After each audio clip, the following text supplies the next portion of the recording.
పరిశుద్ధ గ్రంథం నుండి సామెతల గ్రంథము 17వ అధ్యాయము 22వ వచనంలో, సంతోషం గల మనస్సు ఆనందదాయకము, నలిగిన మనస్సు ఎముకలకు కుళ్ళు కలుగు చేయును అనేసి దేవుని వాక్యం సెలవిస్తుంది. ప్రియులారా, మనము ఎల్లవేళలా ప్రభునందు ఆనందించే వారిగా ఉండాలి.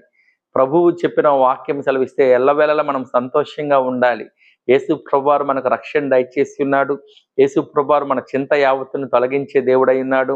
యేసు ప్రభువారు మన సమస్యలను పరిష్కరించే గొప్ప దేవుడై ఉన్నాడు. యేసు ప్రభువారు మనకి స్వస్థతనిచ్చే గొప్ప దేవుడై ఉన్నాడు. యేసు ప్రభువారు మన అవసరతలు తీర్చే గొప్ప దేవుడై ఉన్నాడు. యేసు ప్రభువారు మనల్ని ఆదరించే గొప్ప దేవుడై ఉన్నాడు. ప్రభు ద్వారా ఎన్నో మన ఆశీర్వాదాలు మనం పొందుకున్నప్పుడు మనం ఎల్లవేళలా సంతోషంగా ఉండి ఆనందంగా ఉండేవారిగా ఉండాలి. మన హృదయం నలిగిపోతే ఆ నలిగిపోవటం వల్ల మత్సరము అంట ఎముకలకు కుళ్ళు కలుగజేస్తుందంట. కనుక మనం ఎప్పుడు కూడా సంతోషంగా ఆనందంగా ఉండి దేవుడిచ్చే ఆశీర్వాదాలు పొందుకోవాలని తెలియజేయచ్చు. దేవుడి వాక్యమును దీవించునుగాక. ఆమేన్.